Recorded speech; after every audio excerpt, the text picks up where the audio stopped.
The eagle-eyed among you will notice there wasn't a Warhammer Plus video last week, breaking my 19-week streak, which I was very proud of, but it was for good reason.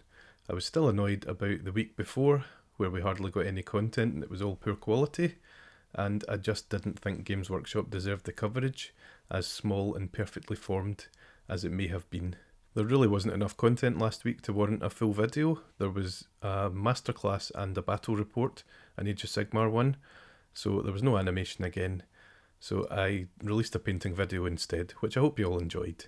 I was almost tempted to jump on and break down the What's Coming in 2022 video, but I just didn't feel like it. Thank goodness we got an animation this week. It makes the service seem so much more worthwhile, and it's really what we all signed up for, isn't it? So I'll review both weeks together. I would really like to hear your thoughts on the content drops, and whether you agree or disagree with my take on them. I do these videos pretty much every week, so if you want to keep up with the series, subscribing's the best way to do that. Hint hint. The trailer was a bit disappointing in my view. It was mostly Hammer and Bolter style videos, which in itself isn't a bad thing. I really like Hammer and Bolter, I think it's a great show. We've had a lot of good stuff from it so far, but it's just a bit worrisome that we're not getting more shown to us at the moment. You would expect there to be a lot in production and a lot that they can show us, and that's not happening. With the sizzle reel back in August, we were shown loads of different shows, but it turns out most of them were just from different episodes of Hammer and Bolter. So I think that may be happening again. The other shows we were shown were The Exodite, The Interrogator, and Black Talon. Black Talon looks like a Stormcast version of Hammer and Bolter. The Interrogator has a really nice black and white style, so I'm looking forward to them. Don't know what they've got in store. But what I would really like to see is Astartes 2, The Exodite, which we don't have a date for, but it's meant to be early 2022, so hopefully that will be next after Hammer and Bolter. And the other one is Altar of Wrath, although the fact that we haven't seen any animation from that suggests it's still really quite early, and we might not see that this year, and that's why it didn't make it into the trailer. The other thing I'd really like is Angels of Death Series 2, but I don't know if we'll get that this year, because the last series is just finished, and in all reality it takes ages to make these things, so that might just be a bit too optimistic. I really didn't like that they were already showing us the miniature for year 2 of an annual subscription. They're already pushing for us to subscribe for another year, when in my opinion they should just be trying to keep the subscribers they've got, because it's very obvious that they see the model as the biggest pull from the subscription, but the way to keep us is just to churn out really good content, and a lot of it, which they're not doing at the moment. The content's good, it's just not enough of it. So let me know what you think of that as well, because I think the model will not be enough to keep a lot of people.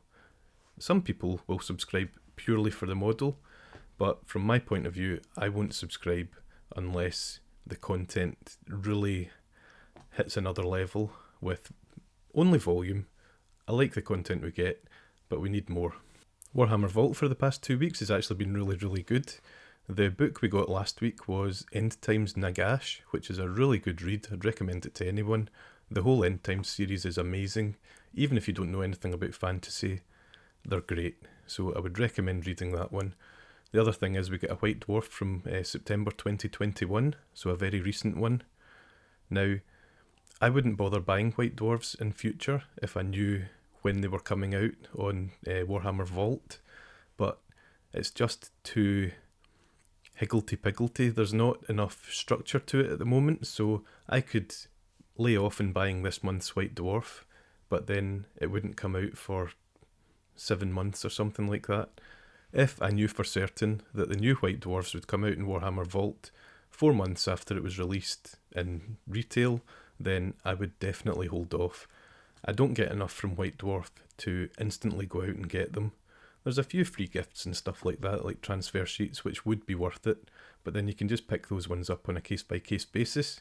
This week we get Imperial Armour Volume 3, which is another book that I've seen, I've wanted to read, but I haven't, because obviously it cost money, and I don't want to splash that out for something that wouldn't affect me directly and wouldn't help me out directly.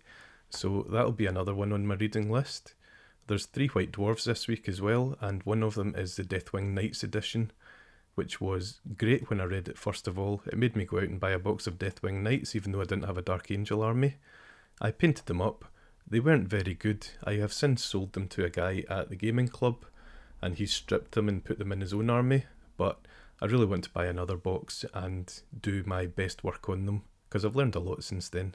Last week's masterclass was with Aidan Daly and it was all about painting Genestealer heads, and this one was fantastic. First of all, it was 18 minutes long, which is a good length for a tutorial, and second of all, it showed loads of great hints and tips on how to paint your Genestealer heads better, which is really what we want. I like that it was focused on one thing, like painting a head of a particular type, and I will find this really useful in the future. There was a bit where he painted Cantor blue on the head ridges, and I was thinking, oh, looks a bit rubbish, but then step after step it got better and better and better. The end result was stunning. And there's another thing, because they get such close-ups of the heads, you can see every detail. You can see that the primer's gone on a wee bit fuzzy, and it looks just like one of my models when it's up close, so that really gives you confidence that you're doing things right, and with a few wee tweaks, your painting could actually go up a level. So that was last week. This week was Louise Sugden, so they really are doing the dual presenter thing, so hopefully they'll take it week by week. They'll be able to churn out a bunch of content and we'll get a lot of value from it. That is what we want from it. This episode was all about painting realistic fur, and I'm not talking about a fur texture like in my video that I released last week. I'm talking about painting strokes so it looks like fur on a flat surface. It was an excellent tutorial, gave me a lot to think about. I've got a bunch of Rohirrim to paint, so I'll be painting the horses using this method, and hopefully they'll look as good as the ones in the tutorial. My big wish is that this sees the release of a masterclass every week. It's one of the better shows, and I am actually personally getting a lot of value out of it. AoS fans got their third battle report in total, and it was between Sylvaneth and Nurgle, which is a classic matchup. It was Nick Baton and Ben Johnson. For those that don't know, Ben Johnson is the Senior Product Development Manager at Games Workshop for AoS, so he obviously knows his stuff. As you know, AoS isn't really my thing, but this was still quite entertaining. I had no idea which unit did what. I'm just happy that AoS viewers, if indeed there are any, are getting something to watch. Here's one for you. Did anyone else realise that the Realm of Beasts is called Gur? Because I didn't until this week's Loremasters, and it was another AoS one, so this is another thing for AoS fans to watch, which is great. And it was about Realmstone. Like I said, not an AoS fan, so didn't get that much out of it, but one thing I did get out of it was the fact that they fleshed out the AoS universe so much. The Mortal Realms are now massive.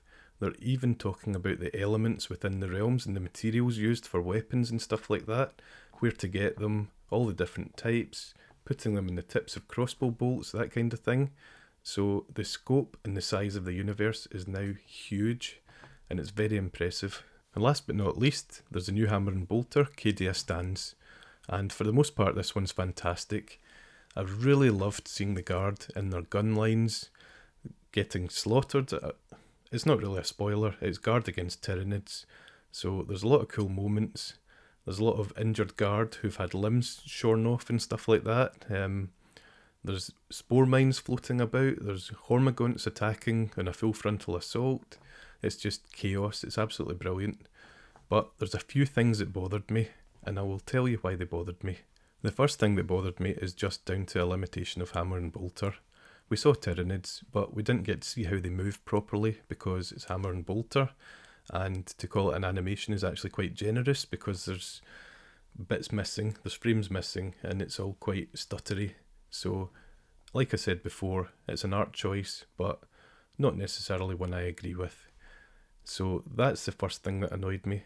So the second thing that bothered me is the escort is a crack Cadian troop. Now I've been listening to Malleus, Eisenhorn Malleus, the last couple of weeks, and they go to Cadia in that, and the Cadians are awesome, they're hard as nails, really cool troops. In this one, a Tyranid Ripper Swarm swarms a Cadian, takes him down to the ground, starts eating him, and the Cadian escort is just standing there looking at them. Now, a crack troop would intervene immediately in my eyes, instead of just waiting until he was fully eaten before doing anything. That one really bothered me. The other thing was, there's a big bug jumps into the middle of a whole load of Acadians, and they've got ranged weapons, they've got las guns. So instead of keeping their distance and shooting the big bug, they get into range. Of course, the big bug's weapons are an acid spit, which is short ranged, and big scything talons, so they can chop people in half. Now, why would you get close to that? You could stand back with your ranged las guns and shoot it the same way you could, but instead they close and close and close till they're right next to it, and this causes more casualties than they needed. It was very Starship Troopers, no tactics, no discipline, they just went and closed with it, and that annoyed me as well. I will rewatch this episode, but at the moment it would struggle to crack my top 5 Hammer and Bolter episodes. I'm not hopeful of there being another Hammer and Bolter next week. I think they may stretch it out another couple of weeks. I think they've decided that they can get away with a couple of weeks gap without too much flack. So I think maybe in 2 or 3 weeks we'll see the next Hammer and Bolter, and then after that a couple of weeks gap, and then hopefully we'll see the Exodite at some point. Maybe fortnightly is the way to go, because I was not short of things to talk about this week. Let me know in the comments below what you would prefer. Anyway, that's it for this week. Thanks for watching, happy hobbying, and I will see you in the next one. Cheers.